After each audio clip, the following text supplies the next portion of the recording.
ان محفلوں کو منعقد کیا جاتا ہے، پھر ہمارا اور آپ کا یہ مزاج ہو جائے کہ ہم ان محفلوں میں بیٹھنے سے کترائیں، رات کی طوالت دیکھیں اور اس کے بعد اپنے اپنے گھر چلے جائیں، یہ بڑے افسوس کی بات ہے۔ آئیے ہم سب مل کر اس موقع کو غنیمت جانتے ہیں، محفل میلاد کی برکتوں کا سہارا لے کر دعا کرتے ہیں۔ اللہ تعالی ہم سب کی دعائیں فلسطین کے مظلوم اہل ایمان کے حق میں قبول و مقبول فرما۔ فلسطین کے جتنے بھی مسلمان ہیں، اہل ایمان ہیں، سب کو باطل پر فتح عطا فرما۔ بڑی ضرورت ہے انہیں ہماری دعاؤں کی، حالانکہ ہم بہت دور دراز رہتے ہیں۔ اس جگہ کا نام بہار ہے، بہار جس کے اطراف میں جھارکھنڈ ہے، بنگال ہے، یو پی ہے، نیپال ہے، اسی کے ایک علاقے میں آپ یہ اجلاس کر رہے ہیں، اور اس اجلاس میں ہم سب مل کر فلسطین کے مظلوم مسلمانوں کے لیے دعا کر رہے ہیں۔ یقین جانیے تاریخی حقائق اگر آپ کے سامنے ہم پیش کریں تو آپ کو کچھ باتیں معلوم ہوں گی، اور دیگر صوبوں میں بھی دعائیں ہو رہی ہیں، اور بھی جگہ دعائیں کی جا رہی ہیں، اور بھی لوگ فلسطین کے لوگوں کو یاد کر رہے ہیں، مسجد اقصیٰ کا درد وہ محسوس کر رہے ہیں۔ فلسطین کے ارد گرد رہنے والی مائیں جو اپنے بچوں کی لاشوں کو اپنی گود میں رکھ کر اللہ کا شکر ادا کر رہی ہیں، ان سب کو یاد کر رہے ہیں۔ لیکن میں آپ کو ایک بات بتانا چاہتا ہوں، سب سے زیادہ حق یاد کرنے کا اگر کسی کو بنتا ہے، اور سب سے زیادہ اگر فلسطین کے مسلمان کسی کی دعا کے مستحق ہیں، دعا کا حق رکھتے ہیں، تو وہ بہار کے لوگ ہیں، بہار کے افراد ہیں، بہار کے مسلمان ہیں۔ آپ کہیں گے ہم آدمیاں بالکل نئی بات کر رہے ہیں، یو پی نہیں ہے، گجرات نہیں ہے، مہاراشٹر نہیں ہے، مدھیہ پردیش نہیں ہے، چھتیس گڑھ نہیں ہے، جھارکھنڈ نہیں ہے، بنگال نہیں ہے، آپ نام لے رہے ہیں بہار کا، بہار کے بارے میں کہہ رہے ہیں کہ بہار کے لوگوں کا پہلا حق ہے، بہار کے لوگوں کا سب سے زیادہ حق ہے، بیت المقدس کے آس پاس رہنے والوں کے لیے دعا کریں، ایسے موقعوں پر انہیں دعاؤں میں یاد رکھیں، ایسے موقعوں پر ان کے درد کو محسوس کریں، وہاں کی ماؤں کو، وہاں کی بہنوں کو، وہاں کے بچوں کو، ان کی مظلومی کو، ان کے زخموں کو یاد کریں۔ اور اس کا سب سے بڑا حق آپ دے رہے ہیں بہار کے لوگوں کو۔ کیا آپ کے پاس کوئی دلیل ہے، کوئی بات ہے، تاریخی حقیقت ہے، کوئی ایسی بات آئی ہے آپ کے درمیان، آپ کے ذہن میں؟ اگر آئی ہے تو بتائیے۔ اب تک تو ہم بہار کے لوگ جب مظلوم فلسطینیوں کے لیے دعا کرتے تھے تو خود کو خاص نہیں سمجھتے تھے، عام سمجھتے تھے، ایسا ہی سمجھتے تھے جیسے مہاراشٹر کا مسلمان سمجھتا ہے یا یو پی کا مسلمان سمجھتا ہے۔ لیکن اب آپ اگر کہہ رہے ہیں تو ہم بیگو سرائے کے جتنے بھی افراد ہیں مزید ان کے لیے دعائیں بھی کریں گے، اور ان کے درد کا احساس کرنے کی بھی کوشش کریں گے۔ لیکن تاریخی حقیقت آپ کے سامنے میں رکھوں، ایک بار زندہ دلی کا ثبوت دے دیجئے تاکہ مجھے لگے آپ سننا چاہتے ہیں، ابھی تھکے نہیں ہیں۔ یہاں سے لے کر وہاں تک جتنے افراد ہیں میری آواز کے ساتھ آواز ملائیے، دعا کیجئے اللہ تعالی ہم تمام لوگوں کو مسلک اعلیٰ حضرت پر قائم دائم رہنے کی توفیق عطا فرمائے۔ فلسطین کے مسلمانوں کا حق بہت زیادہ ہے آپ پر، بہار کے مسلمانوں کا حق بہت زیادہ ہے بیت المقدس کے ارد گرد رہنے والوں پر، کیونکہ بھارت میں، بہار میں پہلی بار ایک بہت بڑے بزرگ آئے تھے، ڈاکٹر حفظ الرحمان نے اپنی کتاب میں اس کو باضابطہ لکھا، تحریر کیا، ایک تاریخ بتائی بہار کی، منیر کی تاریخ بتائی، اس وقت کی تاریخ بتائی جب بہار میں لا الہ الا اللہ پڑھنے والے کم تھے، اللہ کا نام لینے والے کم تھے، لیکن بہار کی تصویر بدلتی ہوئی نظر آئی ہے۔ ہم نے خلجیوں کا دور دیکھا ہے، ہم نے مغلوں کا دور دیکھا ہے، ہم نے یہاں پر سوریوں کا دور دیکھا ہے، لیکن ان کے دور میں وہ انقلابات نہیں آئے جو انقلاب اس دور میں آیا جب بیت المقدس سے کوئی چل کر بہار پہلی بار تشریف لایا۔ وہی بیت المقدس جس کا جھگڑا آج عام ہو رہا ہے، آپ بھی دیکھ رہے ہیں اور ہم بھی دیکھ رہے ہیں۔ آپ کہیں گے ہم آدمیاں بیت المقدس کا تعلق بہار سے کیسے ہو سکتا ہے؟ میں کہوں گا ہاں بے شک ہوا ہے، اور یہی حقیقت ہے۔ بہار میں کل اتنا کلمہ پڑھنے والے لوگ نہیں تھے، خال خال کہیں کہیں پر لوگ نظر آتے تھے۔ آج دیکھ کر بڑا تعجب ہوتا ہے، کل کا مگدھ آج مدینۃ العلماء نظر آ رہا ہے، کل کا نالندہ جہاں کے ذرے ذرے میں ہر جگہ پر اسرام پرست افراد رہا کرتے تھے، آج وہاں کے ذرے ذرے میں لا الہ الا اللہ کی صدائیں نظر آ رہی ہیں سنائی دے رہی ہیں. کل کا بہار کچھ اور تھا, آج کا بہار بالکل مختلف ہے. آپ نے پوچھا یہ کیسے ہوا؟ سنیے, یہاں پر ایک بہت بڑے بزرگ آئے تنہا اسلامی تبلیغ کے لیے, اللہ کے لیے, رسول اللہ کے لیے, اسلام کے لیے, سچائی کے لیے, حقانیت کے لیے, لوگوں کے زخموں پر مرہم لگانے کے لیے, کفر کو ختم کر کے اسلام کی تبلیغ کرنے کے لیے. ان کا نام تھا صوفی مومن عارف. یہاں پر آ کر وہ رہنے لگے, تنہا تھے, اکیلے تھے, تبلیغ کیا کرتے تھے. لیکن یہاں کا ایک راجا تھا, ظالم تھا. مورخ لکھتے ہیں, ڈاکٹر حفظ الرحمان صاحب لکھتے ہیں, راجا نے ان پر ظلم کرنا شروع کیا, بہت ظلم کیا, بہت دنوں تک انہوں نے برداشت بھی کیا. لیکن ظلم کی بھی ایک حد ہوتی ہے, درد کی بھی ایک حد ہوتی ہے. ایک وقت ایسا آیا, تنہا خود کو محسوس کرنے لگ گئے, اور اس کے بعد انہیں یہ احساس ان کا بہت بڑھ کر ایک درد بن گیا. انہوں نے چھوڑ دیا اور فیصلہ کر لیا میں یہاں سے چلا جاؤں گا. لیکن جب جانے لگے تو دل میں خیال آیا کہ مومن یہاں سے جاؤ مت, یہیں پر رہو. ابھی اگر کہیں جانا چاہتے ہو تو وہاں جاؤ جہاں کوئی تمہیں سہارا دے سکے. اچانک جب وہ سو گئے رات میں سفر کے دوران, تو خواب میں آنے والے نے کہا مومن عارف کہیں مت جاؤ, گنبد خضرا جاؤ, کیونکہ جب کسی کو کہیں سہارا نہیں ملتا تو مصطفیٰ سہارا بن کر آتے. صوفی مومن عارف گنبد خضرا پہنچے, حضور کی بارگاہ میں عریضہ پیش کیا, یا رسول اللہ, یہ ڈاکٹر حفظ الرحمان کی میں بات کر رہا ہوں, یہ بی ایڈ بھی ہیں, بی اے بھی ہیں, ایم فل بھی ہیں, ایم اے بھی ہیں, پٹنہ یونیورسٹی میں بہت دنوں تک پروفیسری کی ہے انہوں نے, بہت اچھے کتابیں لکھی انہوں نے. ایک پڑھے لکھے کا حوالہ دے رہا ہوں آپ کے سامنے, اور ایک عقیدہ بھی بتا رہا ہوں آپ کے سامنے.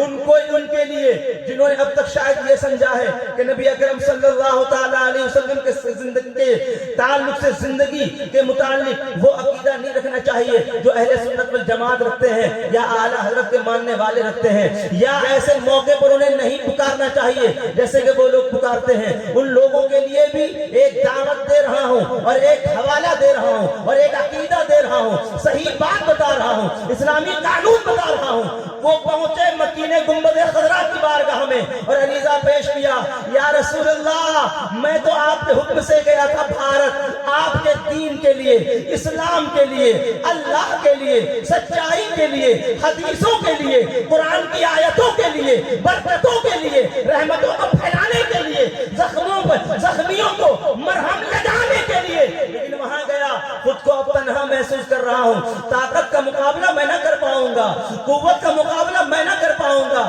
وہاں ایک راجا ہے جس نے سانسوں پر پابندی لگا دی ہے, کلمے پر پابندی لگا دی ہے, لا الہ الا اللہ کہنے پر پابندی لگا دی ہے. میں کھل کر اللہ کی بات نہیں کر پا رہا ہوں, میں کھل کر سجدے نہیں کر پا رہا ہوں. یا رسول اللہ میری خبر کیجیے, یا رسول اللہ میری امداد کیجیے, مدد کیجیے, میں تنہا اتنا بڑا بوجھ اٹھا نہ پاؤں گا.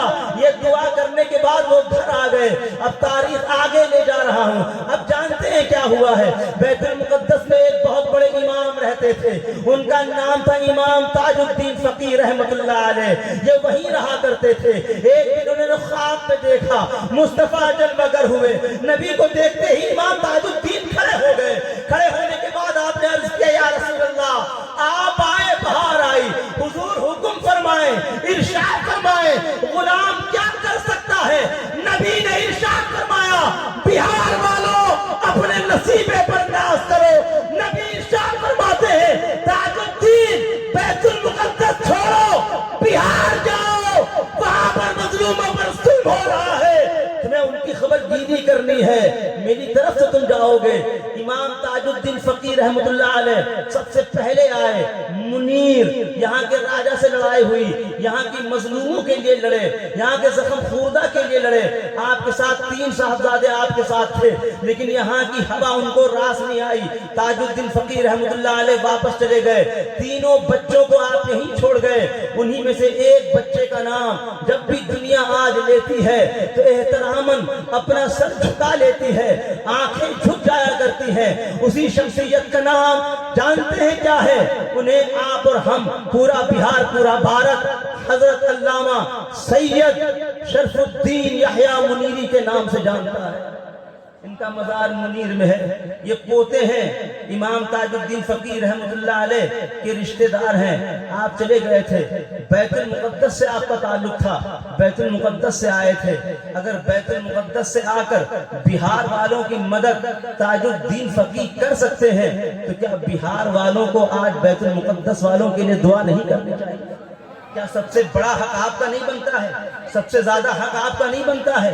سب سے عمدہ حق آپ کا نہیں بنتا ہے؟ اور اگر بنتا ہے تو آواز سے آواز ملائیے، زندہ دلی کا ثبوت دیجئے، دعا کر لیجئے، پروردگار آقائے دو جہاں صلی اللہ علیہ وسلم کے تربت کے صدقے طفیل فلسطینیوں کو فتح عطا فرما۔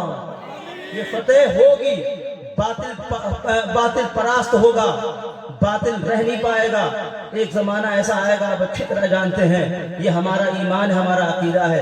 1450 برس پہلے رسول پاک صلی اللہ علیہ وسلم نے ارشاد فرمایا تھا، مسجد اقصیٰ کے لیے لڑنے والی قوموں میں ایک جماعت اللہ تعالی ہمیشہ محفوظ رکھے گا، اور وہ جماعت کو دنیا دیکھے گی، وہ ہمیشہ برسر پیکار رہے گی، باطل کے خلاف، ظلم کے خلاف، بدتمیزوں کے خلاف، یہودیت کے خلاف، نصرانیت کے خلاف، ظلم کے خلاف ہمیشہ وہ لڑتی رہے گی۔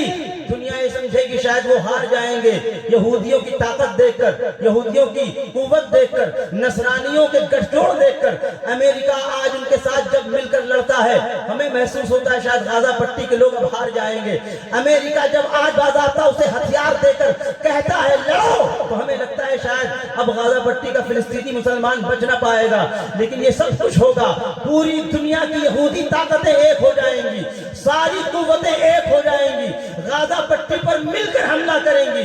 فلسطینیوں پر ایک بار نہیں کئی بار اور حملہ ہوگا، لیکن فیصلہ یہودیت نہیں کرے گی، نصرانیت کی طاقت نہیں کرے گی۔ فیصلہ 1400 برس پہلے خدا کر چکا ہے، واللہ متم نورہ ولو کرہ الکافرون۔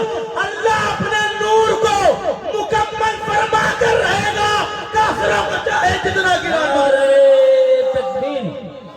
نعرہ رسالت، علماء اہل سنت حضرت علامہ مولانا عبد الخالق صاحب قبلہ، نعرہ تکبیر، سبحان اللہ، سبحان اللہ، ماشاءاللہ، الحمدللہ۔ حضرت محترم المقام قابل صد احترام استاذ الاساتذہ حاجی عبد الخالق صاحب قبلہ کی آمد ہوئی رات کے اس پہر میں۔ اللہ تعالیٰ ان کی عمر میں صحت کے ساتھ برکتیں عطا فرمائے، اور ان کے مدرسے کو دن دگنی رات چوگنی ترقی عطا فرمائے۔ تو میں یہ کہہ رہا تھا فلسطینیوں کو فتح ہوگی، شاید آپ نے تاریخ نہیں پڑھی، اس سے بھی زیادہ بھیانک وقت آ چکا تھا جب صلاح الدین ایوبی رحمۃ اللہ علیہ نکلے تھے بالدوین کے خلاف، ریمنڈ کے خلاف، چرچل کے خلاف۔ یہ نکلے تھے اس وقت جب وہ لوگ تقریباً 7 لاکھ ہو گئے تھے، 7 لاکھ کی فوج ایک طرف تھی، صلاح الدین ایوبی نکلے تھے 2 لاکھ کی فوج لے کر۔ بیت المقدس کا مسئلہ تھا، مسجد اقصیٰ کا مسئلہ تھا۔ بالدوین چھوٹا موٹا ہیرو نہیں گزرا ہے، ان کا بہت بڑا بہادر راجہ گزرا ہے۔ ریمنڈ چھوٹا موٹا آدمی نہیں گزرا ہے، ان کے یہاں بڑا بہادر کہلایا کرتا تھا۔ اس کے مقابلے میں صلاح الدین ایوبی پہنچے ہیں۔ جانتے ہیں اس وقت جب کنگڈم آف جیروسلم ایک ساتھ رہا کرتے تھے، اس زمانے میں جب کئی کنٹریز اور کئی ممالک ایک ساتھ مل کر مسلمانوں پر حملہ کرنے کے لیے نکلے تھے، وہ زمانہ گزرا ہے صلاح الدین ایوبی کا۔ صلاح الدین ایوبی جب نکلے ہیں 7 لاکھ کی فوج ایک طرف تھی، 2 لاکھ کی فوج ایک طرف تھی۔ کہنے والوں نے کہا صلاح الدین آپ لڑنے جا رہے ہیں، 7 لاکھ کا مقابلہ کرنے جا رہے ہیں، 2 لاکھ 7 لاکھ کا مقابلہ کر پائیں گے؟ تعداد کا مقابلہ تعداد سے ہوتا ہے، پیسے کا مقابلہ پیسے سے ہوتا ہے، طاقت کا مقابلہ طاقت سے ہوتا ہے، قوت کا مقابلہ قوت سے ہوتا ہے۔ 2 لاکھ کا مقابلہ 7 لاکھ سے کیسے کرو گے؟ تو صلاح الدین نے جواب دیا تھا وہ آج لڑیں گے، تعداد پر بھروسہ کر کے میں نکلا ہوں، 2 لاکھ کو لے کے عشق رسول پر بھروسہ کر کے۔ صلاح الدین ایوبی لڑے، جیت فتح ہوئی، اللہ تبارک و تعالیٰ نے ان کو فتح عطا فرمائی۔ صلاح الدین ایوبی کا نام آج آپ بھی احترام سے لیتے اور ہم بھی لیتے ہیں، پوری دنیا کو لینا بھی چاہیے۔ ایک دن ایسا وقت آئے گا، لیکن ایسے موقع پر آپ کو کیا کرنا چاہیے اور ہمیں کیا کرنا چاہیے؟ آج کے اس چھوٹے سے خطاب میں ہم چاہتے ہیں یہی ایک پیغام آج آپ کو دیتے جائیں، لیکن اس سے پہلے ایک بار اور زندہ دلی کا ثبوت دیجئے اور دعا کیجئے اللہ تعالی ہم سب کو علم دین حاصل کرنے کی توفیق عطا فرمائے۔ جانتے ہیں آج ہمیں کیا کرنا چاہیے؟ ہم سے کہتے ہیں ہمارے دوست اور احباب، کاش کہ حماد میاں ایسا ہوتا کوئی راستہ فلسطین جا پاتا، کاش کہ کوئی ایسا راستہ ہوتا فلسطین جا کر فلسطینیوں کا ساتھ دے پاتا۔ آج آپ کی ماؤں کو دیکھ کر اور ہماری بہنوں کو دیکھ کر، بہار میں رہنے والی ان عورتوں کو دیکھ کر مجھے وہاں کی مائیں یاد آ رہی ہیں۔